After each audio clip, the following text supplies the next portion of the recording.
Hello and welcome to a special presentation from In the Money Media. This is our show for Pegasus Day. If you're listening on the audio side of things, we're going to have much more coverage of one of my favorite bets, the Sunset Six, coming up in a little bit. But we're going to kick on with a deep look at the two grade ones, races that give the day its name, Pegasus World Cup Turf and the Pegasus. And I am thrilled to be joined by one of the most popular guests we have, whether it's on the In the Money Media YouTube channel or on the audio side. You'll see him on NBC. He'll tell you when on Saturday. I speak, of course, of Randy Moss. Randy, how's everything going? It's fine. You are too kind. I apologize. After I pulled up, I should be giving you palm trees in the background here in Florida, but this is a hotel room. They weren't ready for us yet at the tracks, and it's cloudy and kind of rainy anyway. So this is what you got. Not a Chamber of Commerce day down there. It does sound No. like the weather will be improving, though, from what I understand. Yes, it's supposed to be between 75 and 80 and some sun. So, that's why we like to be here in South Florida for the Pegasus. A lot of the Northeast people a little intimidated with the weather that's supposed to be up here on the weekend, but on Saturday afternoon, we'll be sitting back and vicariously enjoying the warmth through you. When will you be on? What will you be covering on NBC? We have an hour and a half telecast from 4:30 to 6 p.m. Eastern Time. We will not be televising the Filly and Mare Turf, but we will have the Pegasus World Cup Turf for the males, followed by, of course, the Pegasus World Cup. So 2 races in an hour and a half on NBC proper. Big NBC this time around. Make sure you can follow the rest of the card at the ADW, your choice. But as I've said many times, even when I'm in ADW multi-screen mode, I'm recording what's going on NBC. Really adds a lot of depth and breadth to the coverage. And it's not just Randy. Fabulous team you have over there. Who do you know who will be on site for this one? Yeah, we've got Ahmed Fareed will be here before he starts his Olympic duties in Italy. He'll be here to host, and me and Jerry and Nick Luck and Brittany. So we got, we got the usual suspects. Fantastic. Been really looking forward to this card. A lot of interesting betting opportunities. We're going to have you covered in other places, talking about bets like the middle pick 5 is one I'm interested in. Starts in race number 3, 15% takeout. A lot of very player friendly, I should say, terms on a lot of these bets on the card. We're not going to go over any sequences here. Let's go right to that Pegasus Turf. This is a race that over the years, sometimes we get the international participation. We don't have so much of that this time around, but we do have certainly a deep and competitive field. Where should we begin our conversation of the turf? Well, the favorite is, and a legitimate favorite is obviously going to be Program Trading. Of course, you can tell by the name, it's a Seth Klarman horse and a Chad Brown horse. He's got a good draw. He was sort of a last minute entry in the Breeders' Cup Mile. The original plan that Chad had was to just give him a break and then point for this race after his, brief layoff and brief freshening. But he looked at the Breeders' Cup Mile and he thought, other than the horse that wound up winning, Notable Speech, it looked like there's not a whole lot in there that Program Trading would have to deal with to maybe finish second. So he thought, okay, I'm going to just give it a shot. He's 1 for 1 at Del Mar. The problem was that the horse got a terrible trip. He wasn't going to win. He probably wasn't even going to hit the board, but his past performance line would look a lot better if he had had a clean run through the stretch. And even with that effort would make him competitive in Saturday's race. So he's the logical horse. But I tell you what, there's another horse in there that is very attractive to me, and he's going to be a much better price. I think you probably know who I'm talking about. It's the 4-horse One Stripe, the Graham Motion horse, who also ran in the Breeders' Cup Mile. He got we'll just call it like it is. He got a bad ride. He was breaking from the rail, so Juan Hernandez wanted to get him out of there a little bit, and he winds up going head and head for the lead, which is not what One Stripe wants to do. Now his South African jockey, Gavin Lorena, who's 39 years old. He's won 2,600 races in his career. He was South Africa's champion jockey in 24-25 at their meet, rode 25% winners, very familiar with the horse. What he says about One Stripe is that he's the kind of horse that you have to sit quietly on during the first part of the race, and then he'll give you that electric finish. And that's exactly the kind of finish that he gave us in the allowance prep after the Breeders' Cup Mile for this. It came up just in a perfect spot for Graham Motion. They got Johnny Velasquez to ride him that day. And if you've seen the race on replays, it was very visually impressive. So I think he's a good alternative at a much better price to program trading. And I expect him to really fire big in the spot. When you look at a race like this, you want to look ideally for grade one form. And those are the two runners that have it, right? I mean, granted, you've got to go back to the South African races for the good top level stuff from One Stripe. But then when one's 5-2 and the other's 12-1, I can see exactly the direction you're headed there. What do you make? I mean, it's an amazing story, a wild story with the South African jockey getting back into the irons as a more figure-oriented player. How do you evaluate that in terms of the horse's actual chance? Is it more just an interesting storyline, or does it give him a better chance to win? You're talking jockeys here, Pete. We don't have our usual man to stick up for the jockeys here. Where's Jerry? No, this guy's a good rider. Just because he's never had a mount in the United States, I mean, it's not like the Gulfstream Park turf course is some, like European style undulating left turn, right turn, where it requires a lot of expertise and previous knowledge, right? It's just your standard cookie cutter, turn left type of race. And so I think Gavin Lorena will be just fine, especially since he knows the horse so well. Now, there's another one in there too, Cabo Spirit, who is, if you look at the race from a pace perspective, I know it's turf, so speed is not as dominant on turf, obviously, as it is on dirt.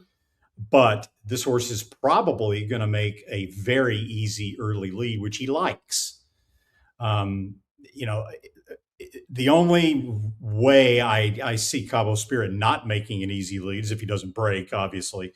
And if one of the other riders in here just decides to go off script, so to speak, and just sort of try to take it to him. But I don't think it's not like Cabo Spirit is a 4-5 shot that the other jockeys are going to be, that overly concerned about. I think he's probably just going to set a nice, comfortable pace. And I think he'll run pretty well because he'll get his trip. What I'm concerned about Cabo Spirit, and you and I have talked about this, Breeders' Cup time. Historically, and we've seen it over and over and over, California grass horses do not stack up well as a whole against Eastern turf horses. So the fact that Cabo Spirit has been able to go wire to wire at Del Mar and wire to wire at Santa Anita, now he's facing tougher competition in this spot. Some of the Eastern turf horses like Program Trading, and that's my primary concern. But I would definitely include him in the exotics. Certainly a horse in horizontals. He gets that trip. You could be feeling pretty good at the pace call if he's clear and you've got him at 6-8 to 10-1, however it shakes out. A couple of ones I want to ask you about very quickly, and then we'll move on to the featured race of the day. Cugino is a horse that we know can do it at grade 2 level, not the post they would have chosen, but is he a contender or maybe a little bit of a fade as the second choice with the difficult post? He's definitely a contender. I make him a fade just because of the post position draw relative to the trip that he got in his last couple of races, especially his last race where he hugged the rail pretty much all the way around. He just kind of tipped out into the two path coming down the stretch. He couldn't run down Wolfie's Dynaghost, who was a very nice horse and who had an uncontested early lead. But Cugino ran very well in defeat with a great ground-saving trip. It's obviously, it's not impossible for him to get the same kind of trip again because there's not a lot of speed in here. And so Johnny V should be able to get a forward position, but I think it's unlikely he's going to get as good a trip as he got in the Fort Lauderdale. Let's talk about, speaking of ground saving trips, the one drawn down at the rail, stablemate of One Stripe, Test Score. This is a horse facing elders for the first time, but in the hands of Graham Motion, a horse that his best bits of form as a 3-year-old, I think might make him a little bit interesting. I'm always a little concerned, though, about, and you mentioned he's been plying the trade in California, slightly weaker competition, and also restricted to 3-year-olds. How big of a jump up in class is this for Test Score? Do you give him any count? It is a decided jump in class, just because he's been running in restricted races for 3-year-olds, and now he's running against 4-year-olds and up, and you can tell by the numbers that it's a jump in class because Test Score has been very competitive with extremely consistent numbers, all right around the 89, 90, 91 mark. And now he's in against a horse like Program Trading, who can consistently be, in the 98, 99, 100 range. And I think that's probably what you're going to see from One Stripe as well. So Test Score is obviously going to have to elevate his game, but he is a very competitive horse. So just because he hasn't run that fast in the past doesn't mean that he's not capable of stepping up his game. It's just that I think you're going to need a pretty nice price in order to take that gamble. We'll see how it shakes out in the Pegasus turf. Let's talk about the Pegasus, a race where got a really interesting horse to talk about here as the morning line favorite. Number 1, Disco Time. I mean, here's a horse you want to talk the most overused cliche in racing, perhaps done nothing wrong. How about this for one who's done nothing wrong? I guess my question is, who exactly has he been doing it against, and how's he going to shake out against this level of competition? Yeah, you're not the only one that said that. I hear that a lot. He hasn't beaten anybody. Yeah, that's true. That's true. In the context of a Grade 1 race like this, he hasn't beaten anybody, but he's been beating them by 9 3/4 and 5.5 lengths. So he's been doing it like a good horse should do it, running against nobody. And the metrics, the analytics stand out pretty well. Also, I think whatever speed figure service you choose to ascribe to is going to have Disco Time as the horse to beat in here, because that Dwyer was just an overwhelmingly fast race for that day at Aqueduct. It surprises me because this is a horse that when he won the Lecomte, right? And now you look at it on paper and you can see that he didn't get the kind of trip that he really prefers. In my notes, I had it down as mild bumping gait. So I didn't really think he got that bad of a trip at the time. And the number was really slow. And the horses he beat didn't turn out to do anything in the 3-year-old division. When he came back off the layoff, he had a little minor injury. And I thought, well, he just wasn't doing well. He had some hind end issues, according to Brad Cox. I never could have expected him to come back and run 2 races like he ran in the St. Louis Derby, and especially the Dwyer. And Brad even says that, I liked him, when he was in the Lecomte and, we had him on the Triple Crown Trail. I liked him, but he said when we laid him off and I got him back, he said, I really liked him when he came back to me. Said he really developed and showed me a whole lot. So Cox wasn't surprised at all to see Disco Time come back with back-to-back races like this. Got a good draw. I love post 1, going a 1 1/8 at Gulfstream with a relatively short run to the first turn. Again, you can't really pay too much attention to the jockey change, right? It's like when Jerry and I joke that jockeys don't matter. It's for situations like this, right? I mean, Florent Drew's 5 for 5 on the horse. Yeah, can't do much better. But they have a chance to get Flavien Prat. So yeah, they're going to get the country's, one of the 2 best jockeys in America, he and Irad. And so sure, they're gonna take it. That's no big surprise. But is he actually going to move up Disco Time? No. we'll get I'll come back to you for a further assessment of Disco Time and his specific chances after we get through a few others in this field. Kind of fun to see last year's winner and one of two Breeders' Cup champions, if you want to call them that, in this field, with the Dirt Mile winner Full Serrano and of course White Abarrio in the field. They certainly lend some star power and legit Grade 1 form. What do you think of their chances here? Yeah, well, first before we get to White Barrio, let's talk about Full Serrano. And I think what's going to be a huge storyline in this race, and that's the pace. Mm-hmm. The pace shapes up on paper to be exceptionally fast. And we've seen that in the past before in the Pegasus World Cup at Gulfstream. And, some horses have held on pretty nicely. But in this spot, Full Serrano has pretty much got to go. He did come from a little bit off the pace when he won the 2024 Breeders' Cup Dirt Mile. Last time in the Dirt Mile, the pace was quicker. They tried to settle him down a little bit off the pace. He didn't like it. He clearly is a horse that wants to be up in the mix. But then you look at some of the other horses in the race, and Madaket Road is the same way. He's got to go, and he's fast.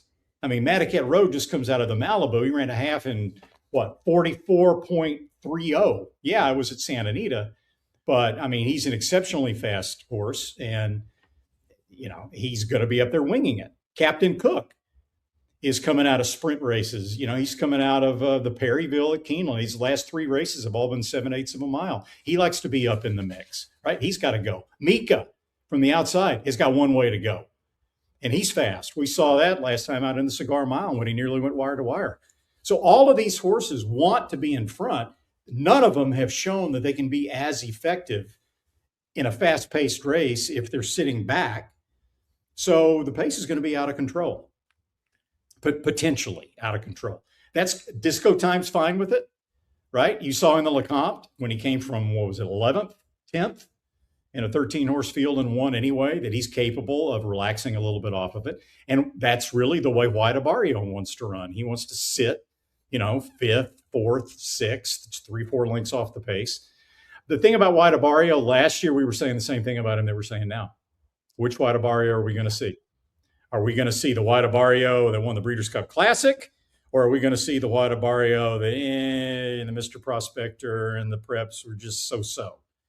And, that was the storyline. That was the narrative. And we saw the Breeders' Cup Classic White Abarrio. He was sensational last year in the Pegasus. And now we're saying the same thing about him now. Which White Abarrio are we going to see? I'm expecting to see, Safi's shown that he can get this horse ready to run in a race like this. And I'm just going to, go on the assumption that we're going to see another good performance from White Abarrio. I think it comes down to either Disco Time or White Abarrio. What about something with the way you describe the pace? There are some interesting horses who are more, who I think in this spot could fall into more of a closing trip. I mean, the one I want to talk about first is Tappan Street, because being the stablemate of Disco Time, I suppose there's some chance that there's team tactics going on, but my read is he was on the lead last time because they didn't go very fast. He showed last year that he wanted to close. I think he's got a touch of class with that big Florida Derby win. I was thinking with the right kind of ride, he could be an interesting one to maybe do something. I was thinking you might get longer than the 6-1 of the morning line. Maybe I'm out to lunch on that, but what about Tappan Street's chances? Do you worry about him getting maybe caught up in near the pace and not being as fast as those horses? I'm just hoping they change styles and he goes with a chance.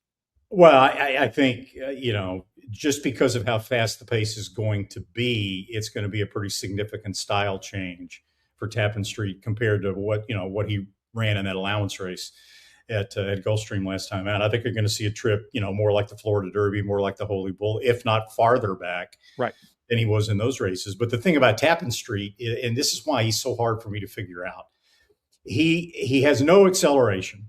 He doesn't have a turn of foot. The rider starts working on him at about the 3/8 pole, if not sooner, and just rides the hair off of him. And you think, and this has happened a couple times in his career, especially in his career debut, you go back and watch that race, and he's got no chance. He's got no chance at the 5/16 pole. And he just keeps grinding, keeps coming. He got a world of stamina. and then he manages to get up. The numbers on the horse have never been that strong, right? So you have the temptation to just say, well, he's just not good enough. But the trivia question: who's the last horse to beat Sovereignty?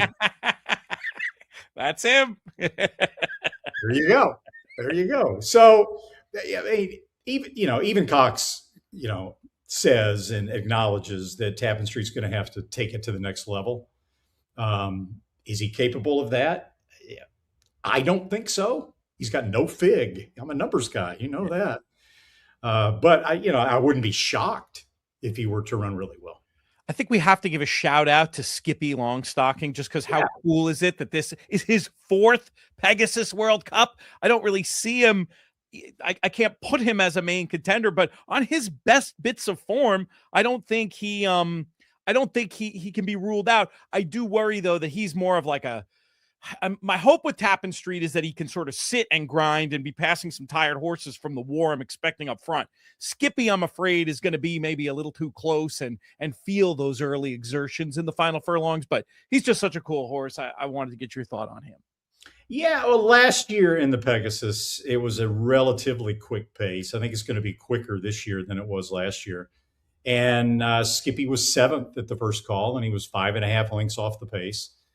They learned their lesson about Skippy Longstocking when they used him in the Pegasus World Cup before that, I believe, and he ran very poorly. And so they just let the horse do what he wants to do. Don't try to rush him. Just let him fall into his stride, and that's what they did in the Pegasus last year. And he came on and got 3rd. Look, if Full Serrano goes, if Mataket Road goes, Micah goes, Captain Cook goes, I can totally see Skippy Longstocking clunking up from off the pace and finishing 3rd again, like he did last year. This would be a nice prop, right? Skippy Longstocking versus the Cox horse that we just talked about. Tappan Street. Tappan Street. Tappan Street. That's right. I knew that. Yeah. I knew that and forgot it. The last year's Triple Crown Trail was a long time ago. That's right. That would be a good prop. That is a good prop. I would be tempted to take Skippy in that. You'd think you'd be getting the plus odds there, right? Because one's, on the morning line anyway, 6-1 versus 15-1. All right. I want to let people who are watching on YouTube, I'm going to encourage them. Give us your top 3 down in the comments for this year's Pegasus.